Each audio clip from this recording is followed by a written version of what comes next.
My name is Madeline. I am 35 years old. I'm sitting at my kitchen table on a Tuesday morning, and my hands are shaking as I type this. Not from fear exactly, more like the trembling that comes after you've been holding your breath for a long time and finally let it out. It's 7:47 a.m. I know this because I keep looking at the clock, as if time is something I need to document, as if proof of this moment existing will make it easier to live in it. There's coffee in front of me. It's cold now. I made it at 6:15 and I haven't touched it. The mug says "World's Okayest Mom" on it, which my daughter Claire gave me 2 years ago as a joke. We both knew the irony. There are a lot of things I've been okayest at: being a wife, being a daughter, being honest. This is the first time I'm going to try being honest in a way that actually matters. For 15 years, I've carried a story inside me that I've only told in fragments to the people closest to me. Pieces of it to my therapist, some of it to my ex-husband, though by the time I started talking, he'd already stopped listening. A version of it to Claire when she was old enough to understand that the world wasn't as neat as it looked from the outside. But never the whole thing, never all at once. Never without the weight of it making me feel like I'm going to collapse right there in the middle of the telling. I think I'm ready now. I think I need to do this. Let me start with something I've never said out loud. I didn't love my parents the way I was supposed to. This isn't something I thought consciously as a child. I didn't wake up at 8 years old and decide, no, I'm going to withhold my love from these people. It was more subtle than that. It was the way my mother would smile at me but not quite meet my eyes when I told her something I was proud of. It was how my father's newspaper was always more interesting than whatever I was saying. It was the 1,000 small moments where I learned that being good, being quiet, being agreeable, not asking for much, was the same as being loved. I grew up in Boston, in a colonial house in Brookline that my parents bought when I was 3. It was the kind of neighborhood where everyone had the same kind of house, the same kind of car, the same kind of life. My mother was from that world originally. Her parents had money from shipping or textiles or something appropriately vague that old money people never quite explain. My father was from Stamford, which my mother's friends said in a tone that suggested it was exotic and slightly dangerous. He'd worked his way up from nothing, and there was something in his eyes that suggested he'd never let anyone forget it. They had my older brother, Daniel, first. He was the golden child, smart in the way that was obviously valuable, athletic, handsome in a way that made people trust him. Then they had me 6 years later by accident. I don't think they ever said this explicitly, but I could feel it the way children feel things. An accident. A girl when they probably would have been fine with Daniel being enough. We lived in that house with my grandmother on my father's side, Grandma Rose, who had the bedroom next to mine. She smelled like Chanel No. 5 and mothballs, and she would sit in that room with the radio on, listening to old songs. Sometimes, late at night, I could hear her crying. I never asked about it. I was 8. What did I know about why people cry? Our neighborhood had a particular smell that I've never been able to accurately describe. It was like privilege mixed with genuine loneliness. Manicured lawns, fresh paint, dead inside. Everyone's marriage looked fine from the outside. Everyone's children looked fine. Everyone got good grades and went to good schools and had good futures that stretched out in front of them like roads on a map. My father worked in finance. He'd leave every morning at 6:30 and come back at 7. He'd change into a more casual sweater, ask about our day in a way that suggested he didn't actually want to know the details, and read the Wall Street Journal while we ate dinner. My mother was a volunteer. She did charity work, the kind that involved lunches with other women and looking good in the pictures they took. She painted sometimes, bad paintings mostly. Bowls of fruit that never quite looked like fruit. She'd say things like, "I'm not very good, but I enjoy the process," which I think was something she'd read in a magazine about hobbies. Daniel was 9 years older than me. By the time I was old enough to really know him, he was already being prepared for Princeton and then Stanford. Success was supposed to be his. Legitimacy was supposed to be his, the kind of future where you never had to wonder if you belonged anywhere. I was the afterthought, but I was trying. God, I was trying. I was the girl who did well in school without really trying, who was pretty enough that people noticed, but not in a way that threatened my mother, who was good at piano and tennis and being quiet at dinner parties, who never asked for much, never wanted much, never caused any trouble. I was the kind of child you could leave in a room and forget about, because you'd walk by later and I'd still be there, doing something I was supposed to be doing, not complaining. I had friends. There was Sarah, who lived 3 houses over, whose parents seemed to actually like her. We'd spend hours in her room, lying on her bed, talking about the boys we liked, and the way the world seemed to open up in ways we didn't quite understand yet. I remember being 15 and thinking that Sarah's life was marked for something special because her mother had cried at her soccer game, cried for joy, not from the kind of emotional overwhelm that had nothing to do with you. There was also Jamie, who I met in the 10th grade in my English class. Jamie was the kind of person that stood out in our world, half Chinese, adopted, brilliant in a way that made teachers write notes on report cards about natural curiosity and potential. Jamie didn't care what anyone thought. Jamie wore thrift store clothes to a school where everyone was wearing Gap and J.Crew. Jamie read books that weren't assigned, had opinions about politics, knew things about music that made other people feel stupid. I was fascinated by Jamie in a way I didn't have words for at that time. We became close in the way that teenage girls do, though I couldn't have told you why. I think Jamie saw something in me that I wasn't even aware was there, some small seed of wanting to be more than the thing I'd been constructed to be. And I saw in Jamie the possibility of a different kind of life, a life where you could be exactly who you were and not apologize for it. My parents didn't encourage the friendship. My mother said things like, "She seems very confident," which was her way of saying she was inappropriate. My father didn't say anything, but there was a look, the kind of look that communicated that Jamie was not one of us and that I should probably think about spending time with people who were. So gradually, over the course of a year or two, I saw Jamie less. By senior year, we drifted into the kind of distance that happens not from any actual fight, but from proximity to social pressure.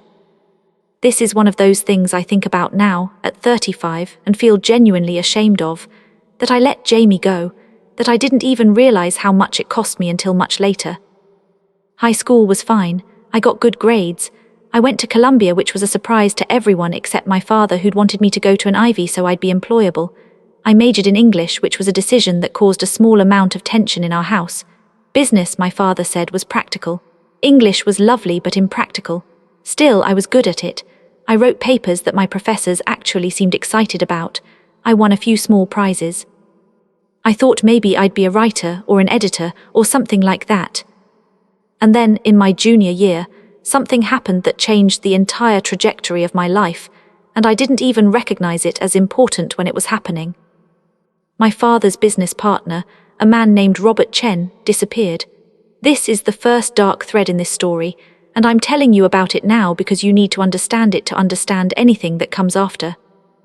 Robert was a good man from what I knew of him. He came to our house sometimes for dinner. He brought wine and complimented my mother's paintings. He had a daughter my age at Vassar. He seemed to my 18-year-old eyes like the kind of person who had everything figured out. Kind eyes, expensive watch, a wife who was quiet in the way my mother was quiet but seemed happier about it. He disappeared on a Tuesday in March, left his office at lunch and never came back, left his wife a note saying he was sorry but he couldn't do it anymore. He left his 2 children with a father-shaped hole and a million questions that no one would ever quite answer because he was never found. Not really. The police looked. His wife hired a private investigator, but Robert Chen had effectively vanished. What came out much later was that Robert had embezzled money from the firm. A lot of money. Like millions of dollars. Like the kind of money that takes years to hide, and a kind of sophisticated understanding of financial systems that suggests it wasn't some desperate act, but something calculated and careful. The kind of theft that only works if you're smart and patient and willing to live with a kind of low-level anxiety for a long time. My father was devastated. The company was investigated. The money, not all of it, was recovered. Some of it was gone. Robert was gone. His wife filed for divorce in absentia. His children learned what it meant to have a father who wasn't just absent but was absent by choice and for a terrible reason. I remember when my father told me about it, I was home from Columbia for spring break. He sat me down in his study and explained in his careful way what had happened, that Robert had stolen from them, that he was a thief and probably a coward because honest men don't run away, that his wife, Robert's wife, was going to be okay financially, but her life was going to be harder now, and that my father was disappointed because he'd trusted Robert. Because he'd thought Robert was his friend. People, my father said, and I remember this very clearly, are not usually what they seem. I was 18, I believed him, I thought this was wisdom. What I didn't understand, what I wouldn't understand for many years, was that this moment was a before and after moment in my family. That Robert's disappearance set something in motion that would eventually destroy everything, or perhaps had already destroyed everything, and just took a long time to fall apart. But I'm getting ahead of myself. Let me tell you about my life at Columbia, because that's where the real version of me started to exist. Or maybe that's where I started to try to exist and failed, and then spent the next 15 years paying for it. I lived in a dorm my first year, then moved off campus to a walk-up in Morningside Heights with 2 roommates, Sophie and Nate. Sophie was from New Jersey, studying architecture. Nate was from California, studying philosophy, and he was the kind of beautiful that made people behave differently around him without realizing it. Not just physically beautiful, though he was that. Beautiful in the way he listened to people. Beautiful in the way he seemed genuinely interested in why anyone thought anything.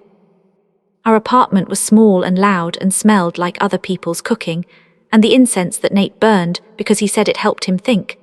We had a kitchen that barely fit 2 people at once.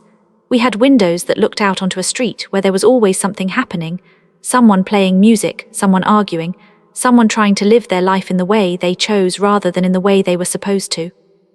I loved it immediately. Sophie and I became close. She was funny in a dry way that suggested she'd spent a lot of time observing people before deciding whether they were worth talking to. She showed me how to take the subway without looking like a tourist. She taught me which bodegas had the best coffee. She lent me clothes and didn't get annoyed when I borrowed them repeatedly. She told me very early on that my accent made me sound like I'd never been to New York before, and that I should probably develop a personality that didn't immediately signal that I was rich and from Boston. I worked on this. I changed how I dressed. I stopped saying things like "I'll have a coffee, please," and started saying "coffee, thanks." I learned the names of bands that weren't on the radio. I read books that mattered. I developed opinions about things. I became, in other words, the kind of person that I might actually have liked if I'd known her. And I was happy. That's the thing I want to emphasize right now. There was a period of time, roughly 3 years, where I was actually happy, where I felt like I was becoming someone, where the trajectory of my life seemed to be moving towards something that felt like mine. I had a job at a small independent publisher. I was an editorial assistant, which meant I mostly fetched coffee and organized files and answered phones. But I also got to read manuscripts. I got to attend editorial meetings. I sat in a room with smart people who cared about words and ideas, and I learned what I didn't know. My boss, a woman named Margaret who was maybe 50, seemed to think I had potential. She gave me books to read. She asked me what I thought about things. She once said to me, "You're the kind of person who could do something interesting if you didn't keep trying to be so careful." And I remember being startled by it, because I hadn't realized I was being careful until she pointed it out. I was also dating, in the casual way that people do in their early 20s. There was a boy named Ethan in my modernism class who was nice and quiet and wrote poetry that was trying very hard. There was a grad student in the library who had a girlfriend but liked to flirt, which I now recognize as him being somewhat of a jerk, but at the time it felt like something. There was a summer where I briefly saw someone who worked at the same publisher as me, until it became awkward at work, and we mutually decided to stop. Nothing was serious. Nothing was meant to be. I was just living the kind of life that young women in New York are supposed to live, open-ended, experimental, full of possibility. And then, in the fall of my senior year, I went home for a weekend. This is where things get complicated. This is where the story starts to break apart into the version I wanted it to be, and the version it actually was. My mother called. She asked when I was coming home. She said she and my father wanted to see me. There was something in her voice that I didn't recognize at the time, but I would recognize later. It was the sound of someone who had a secret and was trying to hide it, but the secret was so big that it was leaking out anyway. I came home on a Friday.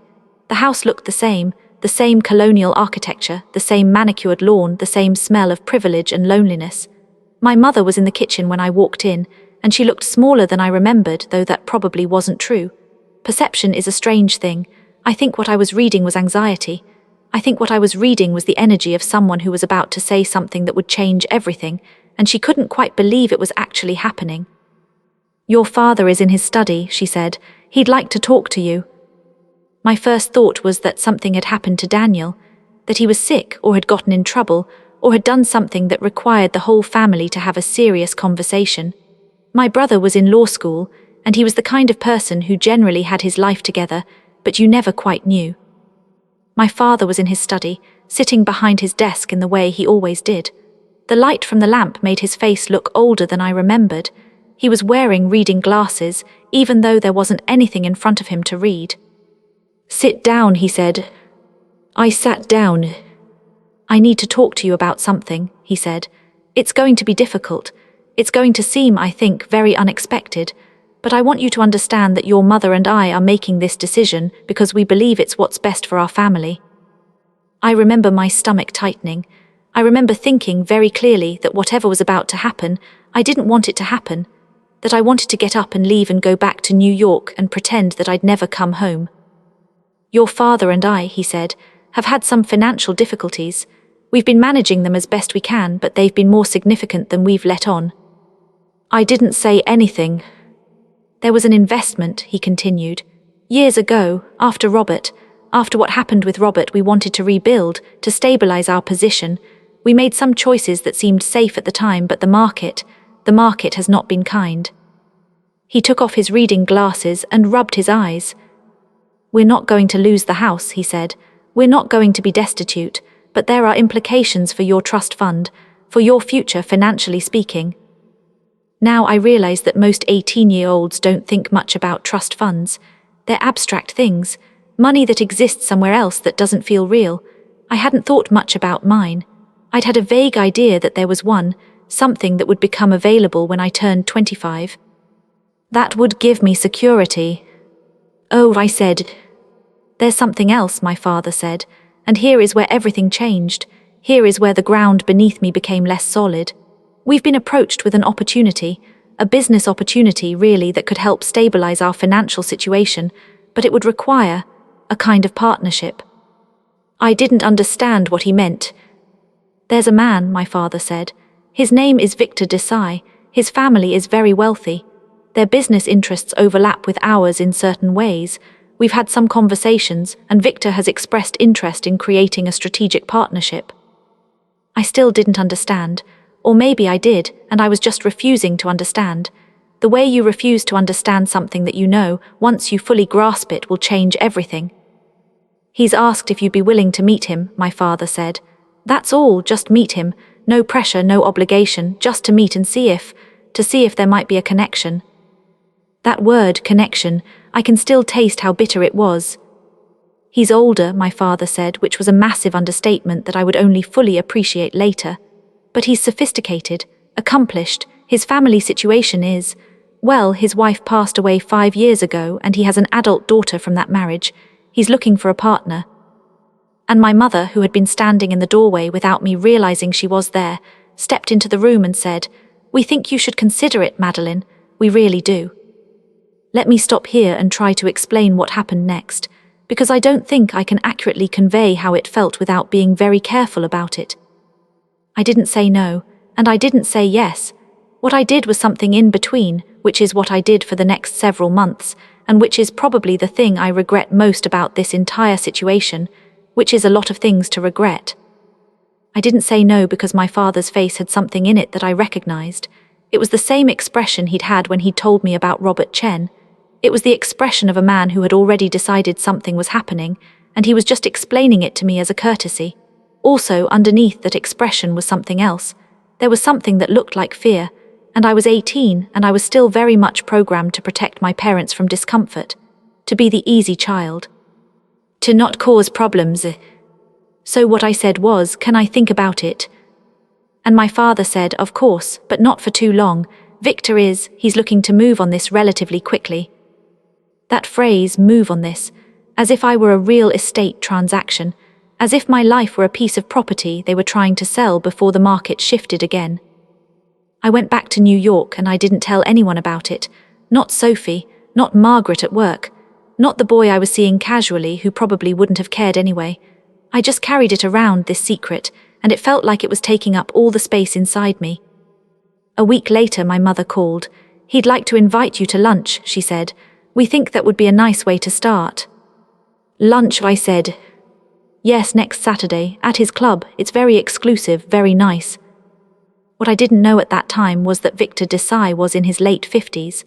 What I didn't know was that he was looking for someone to marry specifically because he'd recently watched his previous wife die of cancer, and he was afraid of being alone. What I didn't know was that my parents, sitting in a financial advisor's office, had heard about his search and had made a calculation that their daughter was a commodity that could be traded for security. I didn't know any of this. All I knew was that my mother was saying very carefully, "He's very much looking forward to meeting you, and we're very much hoping you'll give this a real chance." Victor Desai's club was in Manhattan. My father took me there on a Saturday afternoon in November. It was the kind of place where old money went to become older, dark wood paneling, leather chairs that had been sat in by important men, a smell like cigars and thyme. We were stopped at the entrance by someone who checked a list before allowing us in, which made me feel like I was committing a crime just by being there. Victor was waiting in a private dining room. I remember seeing him before he saw me. I remember my father's hand on my lower back, pushing me gently forward. I remember Victor standing up, and he was tall, and his hair was white, and he was looking at me in a way that made me feel like he'd already decided something about me, and whatever he'd decided was irreversible. "Madeline," he said, and he smiled, "your father has told me so much about you." I shook his hand. It was cold and dry. We sat down. My father excused himself, which I only realized later was intentional. He was leaving me alone with this man. He was leaving me alone so I could be seduced, or whatever the plan was. Victor was charming. I realized that now with a kind of numb clarity. He was the kind of man who had learned how to be charming over decades of practice. He asked me questions about my time at Columbia. He seemed genuinely interested in my answer. He told me about his business, something to do with import-export and real estate development. He talked about travel and books and wine. He told me a story about a trip to Italy that was funny and long, and somehow made me feel like I was there with him. And then he said, "Your father mentioned that your family has experienced some financial pressure. I want you to know that if you and I were to explore this relationship, that would no longer be a concern." Just like that, he just said it. "I don't understand," I said, though I absolutely did. "I'm looking for a wife," he said. "Someone intelligent and beautiful and from a good family. Someone who understands what marriage is supposed to be, not romance." He said this with a kind of dismissive wave, but partnership, companionship, security. "I can offer you all of those things and more. Your family can be secure, you can have a comfortable life. All of the things really that most people are trying to achieve anyway." I remember feeling like I was underwater, like the words were reaching me from very far away, and I had to strain to hear them correctly. "I'm 22, I said, which seemed like the most important thing to point out. "I'm 58, he said. "Yes, there's an age difference, but difference is often what creates balance in a relationship. Your youth would be good for me. My stability would be good for you. It's rather elegant when you think about it." I didn't think it was elegant, but I also didn't get up and leave, and I didn't say no. What I said was, "I need to think about it." He smiled. "Of course, but not too long. I'm not a patient man, Madeline. That's something you should know about me. I know what I want and I move toward it. It's one of the things that's made me successful." When my father picked me up, he didn't ask how it had gone. He already knew. He could read it on my face. What he said was, "I know this isn't what you expected for yourself, but life is about making the right decisions for your family, about understanding what's important." "I haven't said yes," I said. "I know," he said, "but you will." And he was right, though not immediately.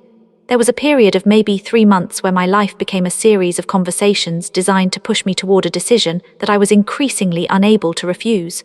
Phone calls from my mother, dinners where my parents spoke about their financial concerns, meaningful silences, and then in January a conversation with my brother. Daniel called me one evening in our apartment. This was unusual. We didn't really talk. We were siblings in a functional but distant way. When he was home, we saw each other at family meals. When he was away, which he mostly was, I didn't think about him much. "Mom told me," he said. "Told you what?" I said, though I knew. "About Victor, about what they're asking you to do." "They're not asking me to do anything," I said, which was technically true and completely false. "Madeline," he said, and there was something in his voice that I'd never heard before. Anger, maybe, or disappointment. "Don't be stupid about this." "I'm not being stupid," I said. "They're trying to marry you off to solve their money problems. That's stupid. That's insane. Tell them no." You don't understand, I said. I understand fine, he said. I understand that they're scared. I understand that their financial problems are significant. I understand that they've somehow convinced themselves that this is your responsibility to fix. But it's not. You get to have a life, Madeline. You get to choose. What if I don't want to choose? I said. What if I want them to be okay? And then Daniel said something that I've thought about thousands of times since. He said, they'll never be okay. They'll just move the goalpost. First it's your happiness for their security. Then it's your happiness for something else. You're going to spend your entire life trying to make them happy, and it's never going to work because they're unhappy with themselves. That's not your job to fix. I cried after he hung up, not because he was right, though I think he was, but because hearing him say it out loud made it real in a way it had never been before. Still, I didn't say no, and here's the thing about that. I've spent a long time trying to understand why, and I think the answer is actually quite simple. I was 22 years old, and I'd been raised to believe that my value lay in being useful to my family, in being agreeable, in not causing trouble. The idea of actually standing up and refusing, of saying no and meaning it, was more frightening than the idea of marrying a man who was old enough to be my grandfather. Also, and I say this with some shame, there was a small part of me that thought maybe it would be okay. Maybe Victor would be kind. Maybe he would grow to care about me. Maybe this would somehow work out, the way things in fairy tales work out if you're good enough and quiet enough and try hard enough. In March, I told my parents I would do it. I didn't phrase it as, yes, I'll marry him. I said it in the way I'd been saying it to myself in private. I think this is probably the right thing to do. As if I was making a rational decision, as if this was something I'd thought through logically. My mother cried, which confused me because she seemed happy. She hugged me and said, "We're so grateful, honey. You've made the right choice. This is going to fix everything." My father shook my hand and said, "I knew you would do the right thing. You've always been a good girl." And Victor, when my father told him, bought me a ring, a 3-carat diamond on a platinum band, which seemed to me then like it was very expensive and therefore very meaningful. I would later learn that it had been his previous wife's ring, which he'd had cleaned and repurposed. I would find this out quite by accident years later, and it would hurt in a way that nothing else had hurt, because it meant that I was not even interesting enough to warrant my own ring. Now I need to tell you about Sarah Chen. Sarah was Victor's daughter. She was 32 years old. She was smart and accomplished, and when I first met her, she hated me with a ferocity that I actually respected. We met 2 weeks before the wedding. Victor took me to his apartment, which was enormous and cold, and filled with the kind of art that people buy because it's supposed to be impressive rather than because they like it. We went there for a small dinner so that I could meet his family before we became officially family. Sarah was there with her husband, Michael, who seemed nice and uncomfortable in roughly equal measures. There was also Victor's sister, Margaret, who was around 60 and who kept saying things like, "Well, you're certainly young," in a tone that suggested this was either devastating or hysterical. I wasn't quite sure which. Sarah barely acknowledged me. When we shook hands, her grip was brief and cold. Throughout dinner, she spoke to Michael or to her aunt or to her father. When she addressed me, it was with elaborate politeness that was somehow worse than if she'd just been rude. Afterward, when I went to the bathroom, she was waiting in the hallway. This is something people do. They wait in hallways to have difficult conversations. I don't know why. It seems like a strange choice, but it's what people do. "I know who you are," she said. "I'm Madeline," I said, as if that was what she meant. "You're a gold digger, or you're desperate, or you're something that my father tricked into this. I'm not quite sure which, and I don't really care, but I want you to know that I know. And I want you to know that this isn't going to work. My father will get bored. He gets bored with everything. And when he does, you're going to be stuck with him because you've signed a marriage certificate. So congratulations on your very smart choice." She walked past me and went back into the living room. I didn't tell anyone about this, not Victor, not my parents. I just carried it with me, this confirmation that I'd made a terrible mistake, and I didn't tell anyone because that's what I did. I carried terrible things and pretended they weren't terrible. The wedding was on a Saturday in April. It was held at the Carlisle Hotel in a private room that cost more than I wanted to think about. My mother wore a dress that she'd bought at a store in Boston, and she looked beautiful and sad in a way that suggests she knew what she'd done, and she was trying very hard not to think about it. My father gave me away, and when he kissed me on the cheek, I smelled his aftershave, which he'd worn my entire life, and it made me feel like I was disappearing. Victor wore a tailored suit. He looked distinguished and proprietary, the way a man looks when he's purchased something he's wanted for a long time. When the officiant asked if anyone objected, I held my breath. I held my breath as if someone was going to jump up and save me. As if anyone, was going to recognize that this was insane and stop it. No one did. I said I do, and I meant it in the way I meant everything, as an answer to someone else's question rather than a choice of my own. The first year of marriage was quieter than I expected, and harder. Victor's apartment became my apartment. My things were moved into closets that already belonged to someone else. My clothes hung next to his in closets that smelled like his cologne. My life, which had been in New York in a specific way, in a small apartment with Sophie, working at a publisher that I loved, living the kind of life that felt like it was mine, was suddenly something else entirely. Victor wanted me to stop working. It's not necessary, he said. And besides, you're married now, your job is to be the wife of a man like me, that's work in its own way. I didn't argue. I called Margaret at the publisher and told her I was leaving. She said, "Oh," in a way that suggested she understood everything I wasn't saying. "Well, I hope you're happy." I wasn't happy, I was managing. Victor was a courteous husband. He wasn't unkind, he never raised his voice. He was, in fact, the kind of husband that appears in a certain kind of lifestyle magazine, interesting, accomplished, generous with money. He took me to restaurants where the food was presented as art. He bought me clothes from designers I'd never heard of.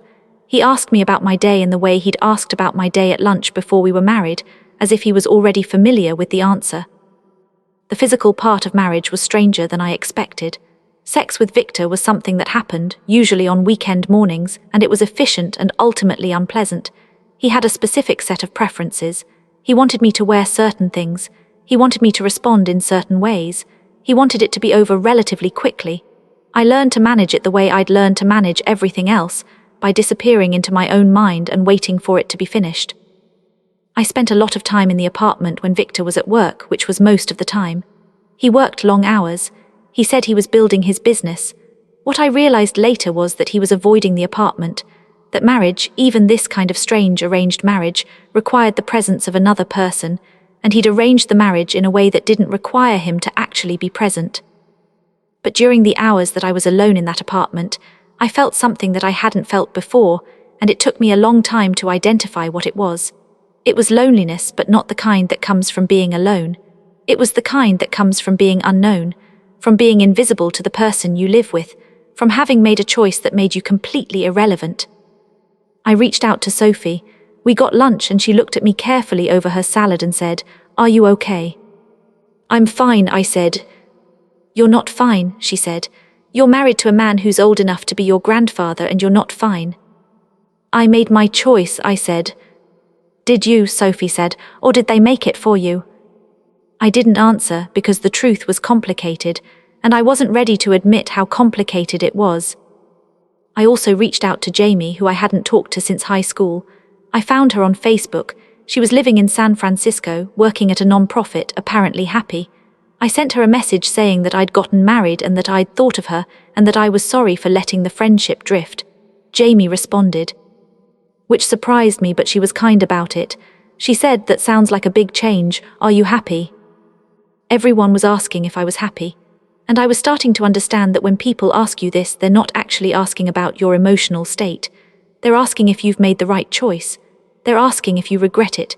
And the real answer, that I was neither happy nor unhappy, but rather in a state of suspended animation where I was trying not to think about the fact that I'd voluntarily given up my life, was not something I could say. 6 months into the marriage, something small happened that, in retrospect, was the beginning of everything, though I didn't know it at the time. There was a woman who came to clean the apartment twice a week. Her name was Rosa, and she was probably in her 50s, and she was remarkably good at avoiding my attempts at conversation. She would come in on Tuesdays and Fridays, and I would try to talk to her about the weather or ask if she needed anything, and she would give very short answers and continue with her work. One Tuesday I was having a particularly bad day. I can't remember why anymore. Maybe I'd gotten my period and was feeling emotional.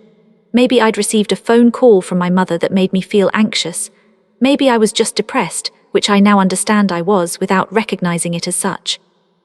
I was sitting on the couch in the living room, and Rosa was cleaning in the kitchen, and I started to cry. Just quietly.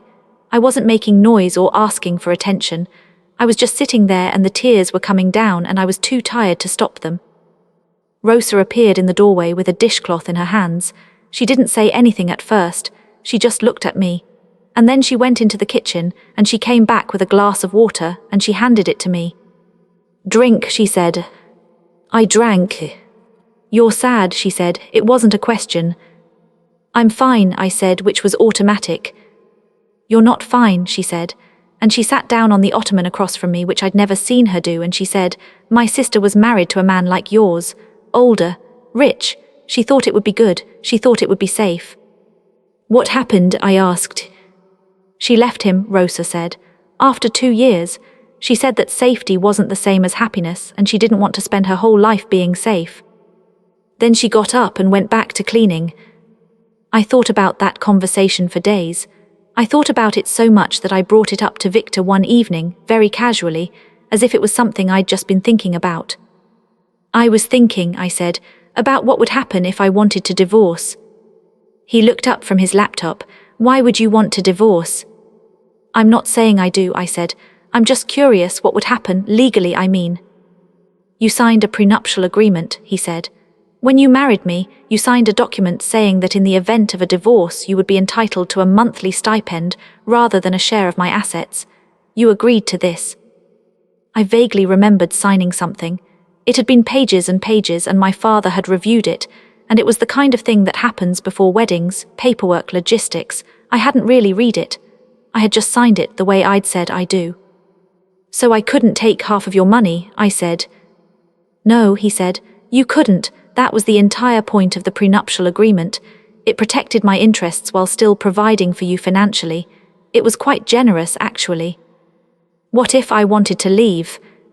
"Then you would leave," he said, "and you would receive the stipend and you would start over. Is that what you want to do?" I didn't answer, because the truth was I didn't know what I wanted. I wanted to want to leave, but I was terrified of being alone. I was terrified of how my parents would react. I was terrified of being 23 years old and divorced and having to explain to people why I'd married someone and then left him so quickly. I was terrified of failing at the one thing I'd been assigned to do. "I just wanted to know," I said. "Well, now you know," he said, and he went back to his laptop. 2 years into the marriage, something shifted. I can pinpoint the exact moment, actually. It was a Tuesday evening and I was making dinner, something I'd recently started doing because Victor seemed pleased when I cooked, even though he could have easily hired someone to cook for us. I was making pasta, and I was thinking about something that Sophie had said to me in an email, and I wasn't paying attention to what I was doing, and I burned my hand on the edge of a pot. It was a significant burn. There was blistering. It hurt quite a lot. I ran it under cold water and made a small sound of pain, and Victor came into the kitchen, and he looked at the burn and he said, "That's going to hurt for days." And then something in me broke, not in a dramatic way, not in a way that was visible to anyone but me, but it was like I'd been holding onto something my entire life, and in that moment I let go of it. "I can't do this anymore," I said. "Can't do what?" Victor said. "This," I said, gesturing at him, at the apartment, at the whole situation. "I can't be married to you." He looked at me in a way that suggested I was being unreasonable. He said, "You're upset because of the burn. You're not thinking clearly."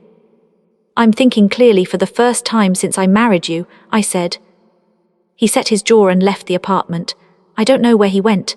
When he came back hours later, he was in a different mood, not angry, something colder. He said, "I think you're confusing unhappiness with a problem. Unhappiness is something everyone experiences. It's not a reason to throw away your life."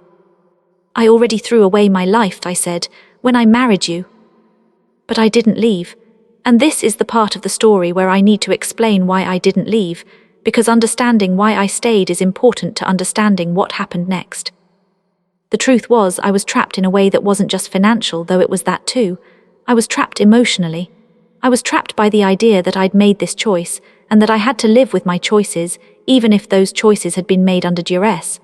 I was trapped by my parents' gratitude, which had seemed to increase rather than decrease over time. Every time I talked to my mother, she would say things like, "You've been so good to us, honey," and "I don't know what we would have done without you." and it would make me feel like I couldn't leave without destroying them. Also, and I think this is important to say, I was developing feelings that I didn't want to have for the person I was trapped with, not romantic feelings, but something like compassion, which was worse in some ways, because Victor was also unhappy. He was unhappy in a quiet way that suggested he'd been unhappy for a long time, even before he married me. He was unhappy in the way that wealthy men with no one to talk to are unhappy. And I, being the kind of person I'd been raised to be, started trying to fix his unhappiness instead of addressing my own. When I was 25 years old, I discovered that I was pregnant. This is a fact that requires some explanation.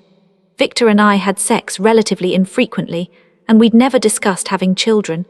I was, in fact, quite certain that we weren't going to have children, because Victor had already had one child with his previous wife, and he'd made it clear that his interest in parenting had ended somewhere around the time his daughter left for college. But apparently I was pregnant. When I realized it, when I took a test at a drugstore and saw 2 lines, and I felt my entire body go cold, I didn't tell Victor immediately. I made an appointment with a doctor. I confirmed it, and then I sat in our apartment and thought about what it meant. What it meant was that I was going to have to make a decision. I could have an abortion, which was always a possibility, though it wasn't something I wanted to do, or I could have the child. If I had the child, it would change things, not necessarily in a good way. It would tie me to Victor, or at least to the experience of having his child. It would make leaving harder, because leaving would mean uprooting a child. It would mean I'd have to figure out how to be a mother while married to someone I didn't love. But there was something else too. There was the fact that I was 25 years old, and I'd never made a choice that was entirely my own. I'd gone where I was told to go, done what I was told to do, married who I was told to marry. And now there was this thing inside me, this possibility, this potential human, and it was the first thing that had ever been entirely mine. I told Victor. I said, I'm pregnant. He set down his fork. He was eating dinner. I'd cooked dinner as I always did. How, he said. The usual way, I said. We have sex infrequently. Surely you were using some form of contraception. I was, I said. Apparently it failed. He stood up, he walked to the window and looked out at the city. He was silent for a long time, and then he said, Do you want to keep it? I think so, I said. Why? And this is where I should have said something true. Something about autonomy or human connection, or the fact that I'd been making everyone else's choices for so long that I wanted to make one that was mine. But what I said was, because it's mine. He turned to look at me. It's not yours, he said. It's ours, it's mine. It's a problem that we both have to solve. It's not a problem, I said. It's a baby. It's a complication, he said, and I don't want complications. But he didn't ask me to have an abortion. He didn't forbid me from having the child. What he did was the thing that he always did, which was to make his displeasure known and then expect me to solve the problem. So I had the child.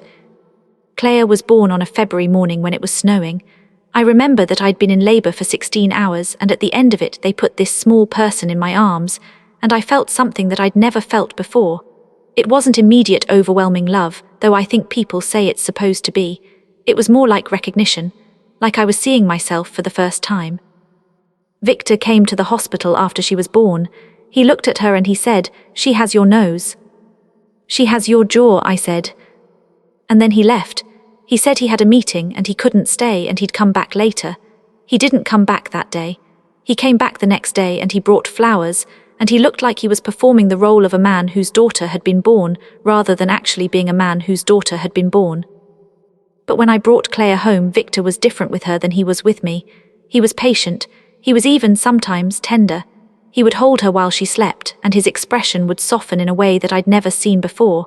And I realized something in that moment. He was capable of love. He just wasn't capable of loving me. Claire was the best and worst thing that happened to me, and I mean that in a complicated way. She was the best thing because she gave me a reason to get up in the morning that wasn't about managing someone else's emotions. She gave me a purpose. She gave me something that was entirely, completely mine. She was the worst thing because it made leaving impossible, and because it meant that any decision I made about my life had to consider her, and because Victor, who was sometimes kind to her, was also unpredictable.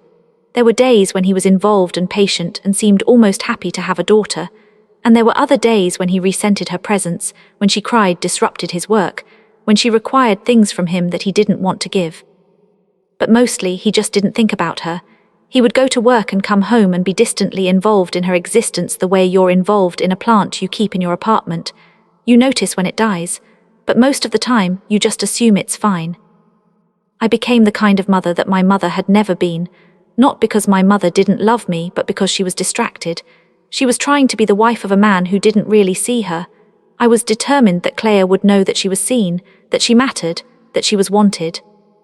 When Claire was a baby, I barely slept. Not because of the newborn thing, though that was true too, but because I was paranoid. I was afraid that Victor would drop her or shake her or say something that would damage her. I was afraid that the resentment I could feel emanating from him would somehow contaminate her. I was afraid that she would grow up to be me, and that she would spend her entire life trying to manage someone else's emotions instead of her own. So I was vigilant. I stayed awake and listened to her sleep. I held her close. I told her constantly, "You are so loved, you are so wanted, you are so important." Maybe I was overcompensating. Maybe I was using her to fill a hole in myself that I should have filled differently. But I think what I was doing was also necessary, because Claire needed to know those things, and maybe I needed to hear them too, even if I was the one saying them. When Claire was 3 years old, my father had a stroke. I got a call from my mother on a Tuesday morning. She was crying. She said, "It's your father, he's in the hospital. It's not good, Madeline, it's really not good." I took Claire to daycare, and I booked a flight to Boston, and I didn't ask Victor if he wanted to come. I just told him I was going and I left. My father had suffered a significant stroke. He was in the hospital and he couldn't speak clearly, and the entire right side of his body was weakened. The doctors said there was a possibility that his speech would recover, but they couldn't guarantee anything. They said he would need physical therapy. They said his life would be very different now. When I saw him in the hospital bed, I cried. Not for him exactly, but for something that I realized in that moment was gone. Because here was the man who had made the decision that had redirected my life, and he was now incapable of explaining why he'd done it. He was now incapable of justifying the choice he'd made for me. I stayed in Boston for 2 weeks. I helped my mother figure out what came next. I went to doctor's appointments and PT sessions. I watched my father try to relearn how to talk, and I realized during this time that I had completely lost track of who I was. I was Madeline, wife of Victor. I was Madeline, mother of Claire. I was Madeline, daughter of a man who was now disabled, daughter of a mother who needed help. But I wasn't Madeline, not the person who wanted to be a writer or an editor or anything that was just for her. On the last night before I was going to fly back to New York, I went to my mother's room, not the bedroom, but the study where she spent most of her time now, because the house was too big and too quiet. "Why did you do it?" I asked. "Why did you make me marry Victor?" My mother looked at me for a long time without saying anything. And then she said, "Because I was scared. And I thought that if you were secure, then I would be secure too. That if you were safe, then I would be safe. And that was selfish and wrong, and I'm sorry." It was the first time she'd apologized for it. In the years since I'd married Victor, we'd never talked about how it had happened or why. We'd just moved forward the way families do, with a kind of collective amnesia about painful things. "You don't get to be sorry," I said. "You did it. You sent me into that house with that man, and you told me it was for the family, and you made me feel like my unhappiness was a small price to pay for your security, so you don't get to apologize now and have that be enough." My mother started to cry. She said, I know that, but I can't undo it, and I've regretted it every single day since. I've regretted it every single day." I left the room. I didn't hug her. I didn't tell her it was okay, because it wasn't okay, and I wasn't ready to forgive her yet. When I got back to New York, Victor had hired a nanny. Her name was Margaret, not the Margaret from the publisher, but a different Margaret, who was much younger and extremely efficient.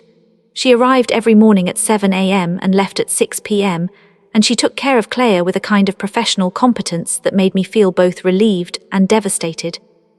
Relieved because I could finally breathe. I could finally have time to myself, which I hadn't had since Claire was born. Devastated because it meant that Victor was pushing me away. It meant that he wanted distance between himself and his daughter. It meant that he was re-establishing himself as separate from us, now that we'd been inconvenient enough. "We should discuss what this looks like," he said when I confronted him about it. Margaret is here to help you, to give you a break. It doesn't mean anything else. But it did mean something. It meant that our life was shifting. It meant that we were no longer even pretending to be a functional family. We were a man, a woman, a child, and the people hired to take care of the child, all living in the same apartment, all living completely separate lives. And something in me, something that had been building for years, started to crack. I was 28 years old. I was living in a 3,000 square foot apartment that didn't feel like home. I was married to a man who was 65 years old and who I barely knew. I had a daughter who I loved more than I knew was possible, but who I was increasingly sharing with a paid professional. I had no job, no friends to speak of, no life that was separate from the life I'd been assigned. And then one afternoon, I went to get coffee. This is the moment I've been circling around. This is the moment that seems, in the moment, completely insignificant, but which would later become the most important thing. There was a coffee shop near our apartment. It wasn't fancy. It was the kind of place where the coffee was good, and the people who worked there seemed to actually like their jobs. I'd been going there for several months, but I'd never really talked to anyone. I'd just ordered my coffee and left. On this particular afternoon, I was having a bad day. Claire had been sick, and Victor had been angry about the disruption to his schedule, and Margaret the nanny had made a comment about how some mothers might choose to hire additional help to manage these situations. And I was just done. I was done with being patient. I was done with being quiet. I was done with managing everyone's emotions but my own. I ordered my coffee, and I sat down at a table by the window and I started to cry. Not quietly, actually crying. The kind of crying where your shoulders shake and people look at you because you're making noise. A man came over. He was probably around my age, maybe a bit older. He was wearing a Columbia sweatshirt, which seemed ironic because I'd gone to Columbia, and it felt like a sign of something, though I didn't know what. "Are you okay?" he said. And I looked at him and I said, "No, I'm not okay. I'm married to a man who doesn't love me, and I have a daughter who's the best thing in my life, and I have no idea who I am anymore, and I don't know how to fix any of it." Which was a completely inappropriate thing to say to a stranger, but he didn't leave. He sat down at my table. "That does sound bad," he said. "It is bad," I said. "It is very, very bad." "I'm James," he said. "I come here every afternoon for coffee, and I've seen you in here a bunch of times, and you always look like you're thinking about something very carefully, like you're trying to solve a problem that can't be solved." "I'm Madeline," I said. "Madeline," he said, "that's a good name." And then he did something that seems small now, but which was actually quite generous. He sat with me while I finished my coffee. He didn't try to fix anything. He didn't give me advice. He just listened while I talked about Claire and about Victor and about the person I used to be. He talked a little bit about himself.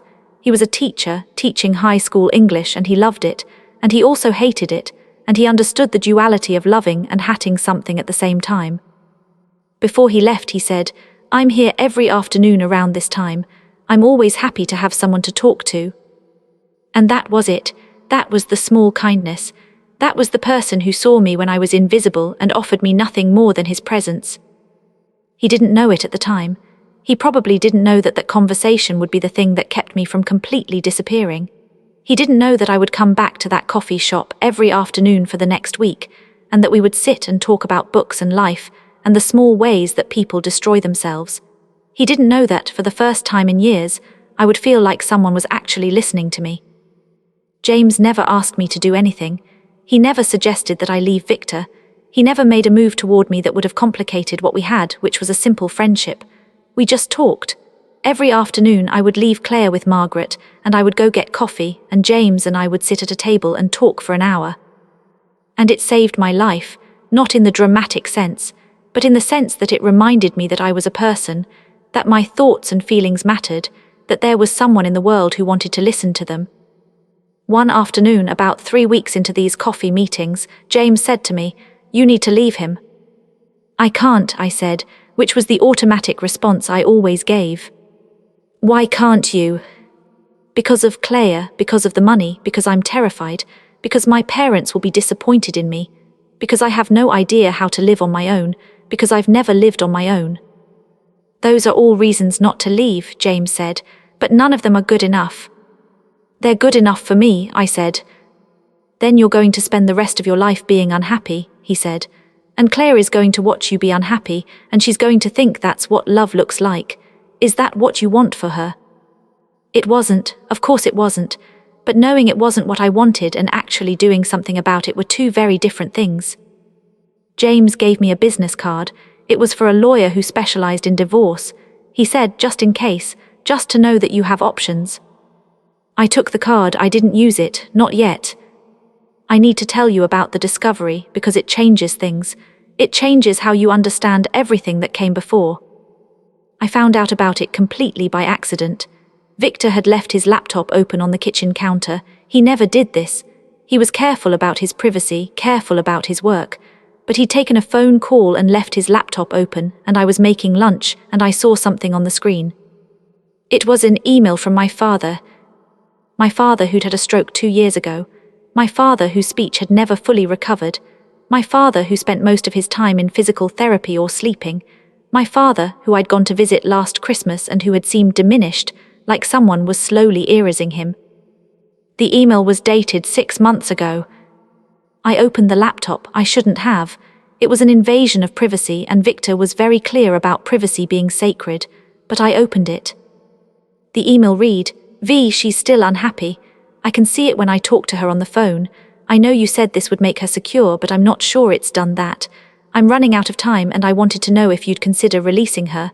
I would like my daughter back before I die. Ah." I read that email 17 times. It took me a while to understand what it meant, and then I understood. My father, who had a stroke 2 years ago, had written to Victor asking if he would release me from my marriage, and Victor had never told me about it.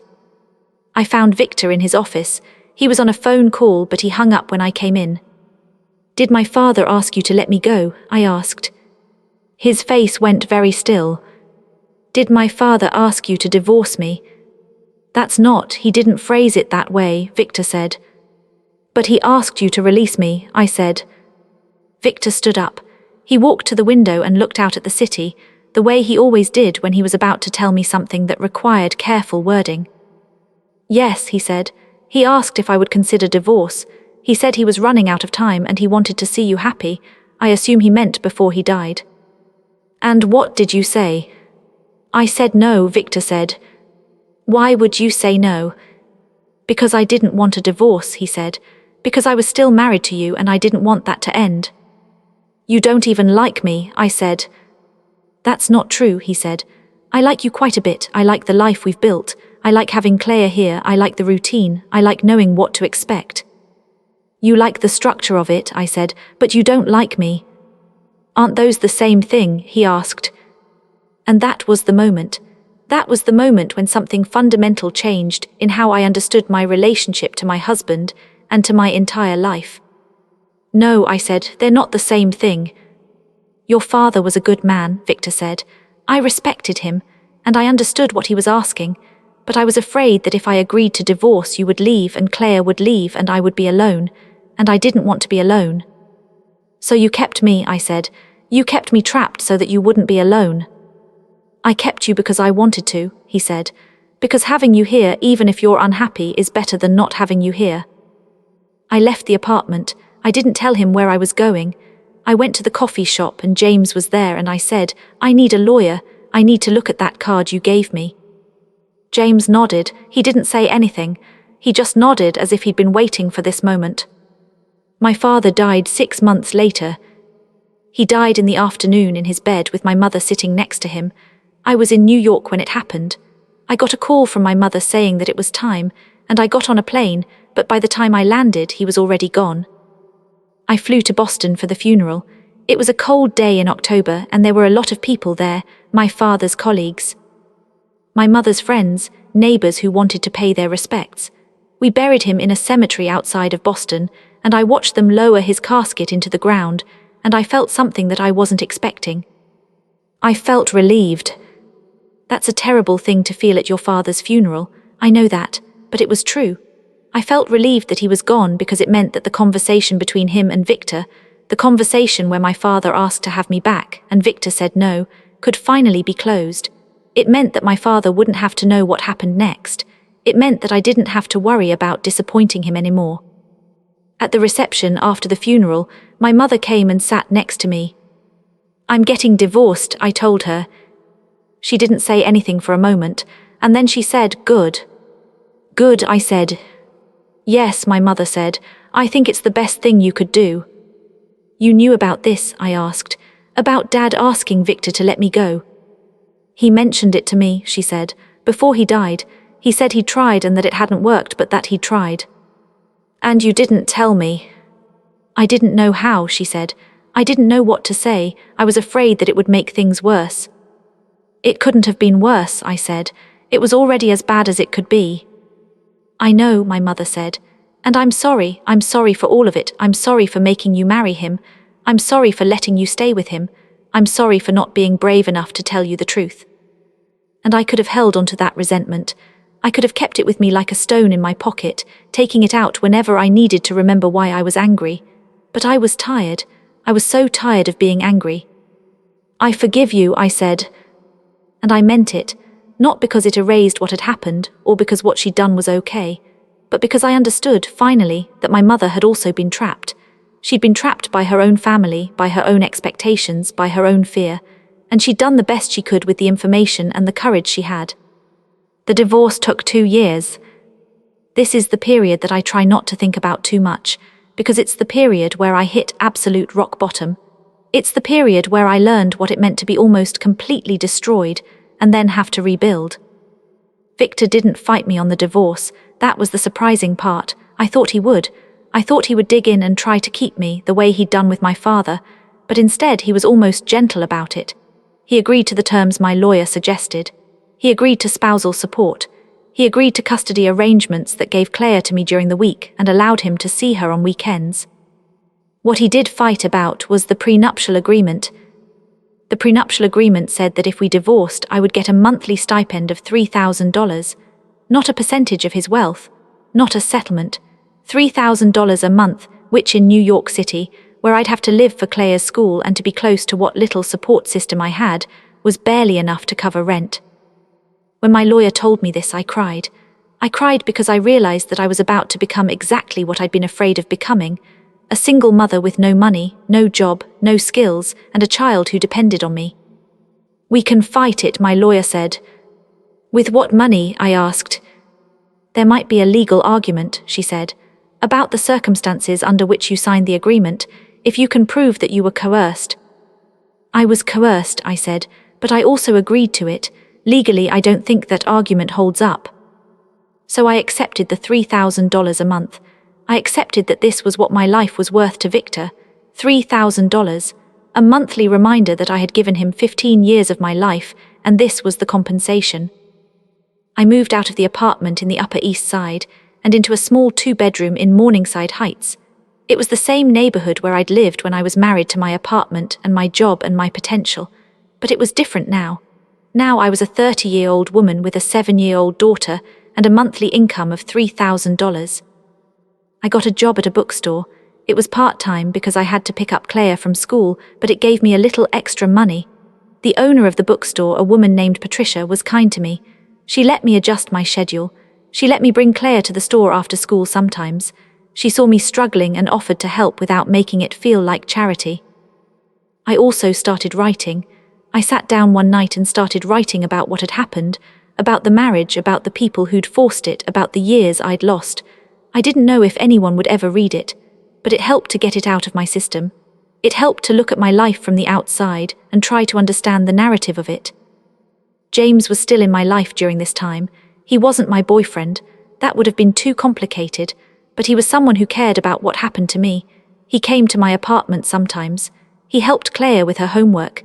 He was the kind of friend that you don't have a lot of in adult life, the kind who sees you at your worst and doesn't decide that you're unworthy of love. One night when Claire was asleep, he said to me, "You're going to be okay. You know that, right?" "I don't know that," I said. "I'm living on $3,000 a month. I have no education in anything that would make me employable. I'm a 40-year-old woman who works at a bookstore." "You're not 40, he said. "You're 30, and you're smart and you're kind and you're going to figure it out." "How do you know?" "Because you're the kind of person who survives things," he said. You survived your family, you survived your marriage, you're going to survive this too. I wanted to believe him. I wanted to believe that I was the kind of person who survived things, but most of the time I felt like I was barely surviving. Most of the time I felt like I was just waiting to drown. The breakdown came about 6 months after the move. There was no specific trigger, or maybe the trigger was everything. Maybe it was the fact that I'd been holding myself together with willpower and coffee and the occasional pint of ice cream, and my reserves had finally run out. I woke up one morning and I couldn't get out of bed. Claire was at school. Margaret, the nanny, was still part of our life by agreement, and she took Claire to school in the mornings. And I was alone in this small apartment, and I couldn't make my body move. I called in sick to the bookstore. Patricia, being the kind person that she was, didn't ask questions. She said, "Take the week off if you need to." I took the week off. I took it off and I stayed in bed. I didn't shower. I didn't eat much. I just lay there and thought about how I'd wasted 30 years of my life, how I'd made all the wrong choices, how I would never get those years back. On the 4th day, James came over. He had a key to my apartment because he was that kind of friend. He took one look at me and said, "Okay, that's enough." He made me get up. He made me shower. He made me eat something. And then he did something that I think was probably not the best idea, but it helped anyway. He told me a story. He said I was in a bad place once. Not like your place. I didn't have a daughter depending on me, and I'd made my own mistakes rather than having other people make them for me. But I was in a place where I thought that everything was ruined. I thought that my life was over. And one day, a woman came into the coffee shop where I was sitting, and she was crying. And she told me that she'd been trapped for a long time, and that she didn't know how to be free. And I thought, if that woman can be brave enough to try to be free, then I can be brave enough to build something new. So I did. And that woman, that was you. And you saved my life and you didn't even know it. I cried because I was moved, and I cried because I was still deeply depressed, and I cried because I didn't believe him. But I also got out of bed, I showered, I started trying. Recovery is not a linear thing. I wish I could tell you that after that moment, things started getting better, and they continued to get better, and eventually everything worked out. But that's not how recovery works. What happened was that I started rebuilding my life very slowly in very small increments. I went back to work. I focused on being a good mother to Claire. I went to therapy, which I should have been doing for years but hadn't been able to afford until my insurance through the bookstore kicked in. I made a list of things that I wanted to do before I died. Not big things, just small things. Learn how to draw. Finish reading the books I'd started. Call an old friend. I called Jamie. This was terrifying because we hadn't talked in probably 15 years, and I had no idea if she even wanted to hear from me. But I found her on Facebook again, and I sent her a message that said, "I don't know if you remember me, but I was your friend in high school and then I wasn't. I've thought about that a lot. I would like to catch up if you're willing." Jamie responded within an hour. She said, "Of course I remember you. I've thought about what happened between us too. I would love to catch up." We got coffee. She was in San Francisco, but she was visiting New York and she had an afternoon free. We met in a coffee shop, which seemed like it should have been ironic or significant, but it just felt like coming home. "I'm sorry," I said immediately, "for disappearing, for letting the friendship die, for being someone who was too concerned with being acceptable to maintain relationships with people I actually liked." "I'm sorry too," Jamie said, "for not fighting harder for the friendship, for accepting that you were gone rather than pushing back." We talked for hours. She told me about her work with non-profits. She told me about her marriage, which had ended badly and which had destroyed her in a different way than my marriage had destroyed me. She told me about how she'd rebuilt her life, and I told her about Victor and the marriage and the years I'd lost. "You didn't lose them," Jamie said. "You survived them. That's not a loss, that's a win." But it felt like a loss. It felt like I'd been asleep for 15 years and I'd just woken up. 3 years after I left Victor, I finally finished the piece I'd been writing. It was about 30,000 words. It was a memoir, essentially. It was the story of how I'd been forced into marriage, and how I'd spent 15 years trying to be the person I was supposed to be, and how I'd finally broken free. I didn't know what to do with it. I showed it to Patricia, the woman who owned the bookstore. She read it and cried, and she said, "This needs to be published. This needs to be read." "By who?" I asked. "By people who need to know that they're not alone," Patricia said. "By people who have been trapped. and who didn't know it was possible to leave, by people who made mistakes and need to know that it's possible to recover. I started querying agents. I got rejected a lot, but I also got one acceptance. A small literary press in Boston wanted to publish it. They said it was important work. They said it was honest and painful and real in a way that resonated with them. The book came out when I was 34 years old. It came out and it didn't become a bestseller. It came out and very few people read it. But the people who did read it told me that it mattered to them. They told me that reading it had made them feel less alone. Now I need to tell you about the twist, because there is one, and it changes how you understand everything that came before. 2 years after the book came out, I got an email from Sarah, Victor's daughter, Sarah, who had hated me the moment we met. The email was brief. It said, "I read your book. I don't say this lightly, but thank you. I needed to read it." I called her, I don't know why, but I called her and she answered and we talked for an hour. Sarah told me that reading the book had made her understand her father in a way she never had before. It had made her see that he wasn't a villain. He was just a frightened person who'd been terrified of being alone. She said that understanding that had given her compassion for him in a way that anger never could. She also told me something that nobody had ever told me before. My father was a victim of a crime, she said. When he was 30 years old, he was assaulted badly and he never recovered from it. He never talked about it. But my mother, his first wife, she said that after it happened, he was never quite the same. He became obsessed with control, with having everything be exactly the way he wanted it to be, because the assault had shown him that he couldn't control anything really. So he spent the rest of his life trying to create situations where he could. I listened to this, and I understood something that I hadn't understood before. Victor had been suffering. Victor had been trapped too, but by trauma rather than by other people. And in his attempt to create situations where he had control, he'd created situations where other people lost theirs. This didn't excuse what he'd done. This didn't make it okay that he'd kept me in a marriage I didn't want. This didn't make it okay that he'd let my father beg for my freedom and said no. But it did change how I understood him, and it did change how I understood the entire situation. "Is he still alive?" I asked. "He's still alive," Sarah said. "He's 80 now, he's retired, he's quieter than he used to be. I think the book scared him. I think reading about what his life looked like from the outside and how it had affected you scared him." "Good," I said, and then immediately felt bad for saying it. "I think he's sorry," Sarah said. "I think he's been sorry for a long time, but I also think he didn't know how to tell you that." After we hung up, I sat with this information for a long time, and then I did something that I wasn't sure I should do. I wrote Victor an email. I wrote, "Sarah told me about your trauma. I'm not writing this to excuse what you did, but I'm writing to say that I understand it a little better now. I spent a long time being angry at you. I spent a long time thinking that you were an evil person, but I've come to realize that you were just a frightened person who made bad choices. And I've done my own frightened things, and I've made my own bad choices. So I'm writing to say that I don't hate you anymore. I've forgiven you not because what you did was okay, but because forgiveness is something I was doing for myself. I hope you're okay. I hope you found some peace." He didn't respond. I didn't expect him to. But a month later, Sarah sent me a letter, not an email, an actual physical letter. It was from Victor, in his handwriting, which was shaky, the way old people's handwriting is. It said, "Madeline, I read your email multiple times. I don't know how to say what I need to say in words, but I want you to know that you're right. I was frightened, and I made you into the solution to my problem, and that was wrong. I can't undo what happened, but I want you to know that I've thought about you often and that I've hoped you were happy. I'm glad you got out. I'm glad you've built a good life. I'm proud of you, if I'm allowed to say that."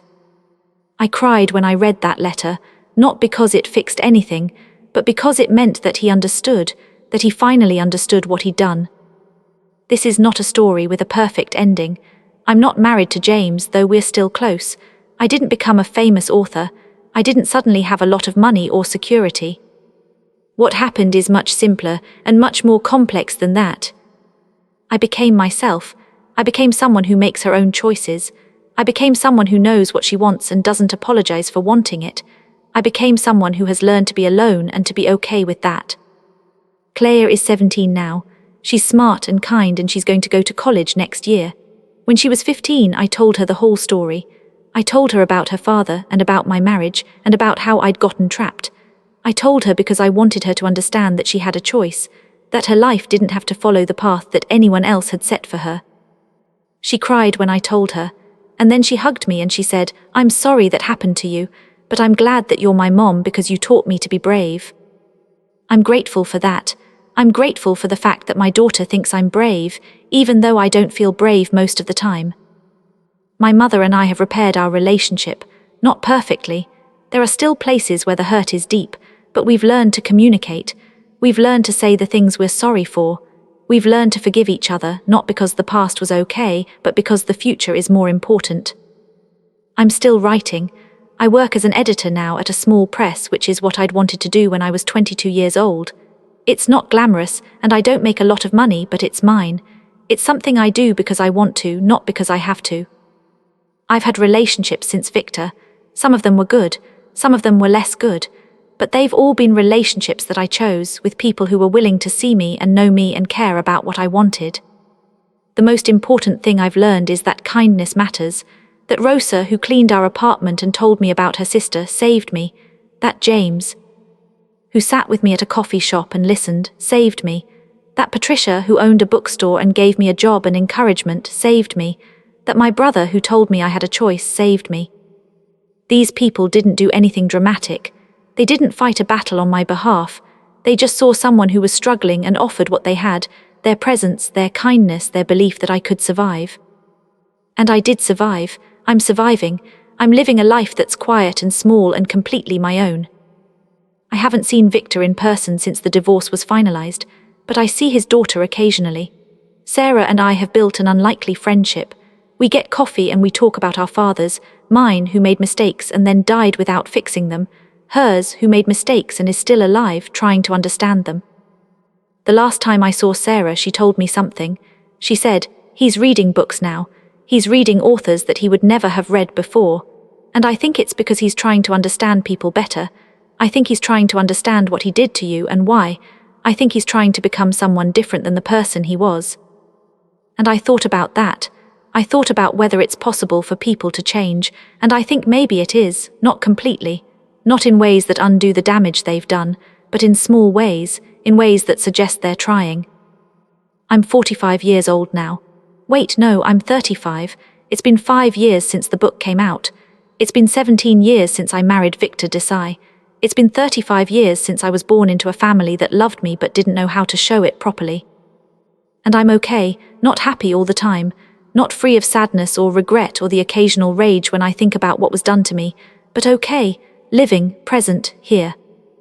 I'm in my apartment right now, the one I rent for myself, and it's small and it's not fancy, but it's mine. I can paint the walls whatever color I want. I can leave books on the table. I can play music that I like. I can be exactly who I am without anyone telling me I should be different. Claire is asleep in her room. She's going to Stanford next year. She wrote her college essay about me, about how I taught her what it meant to be brave.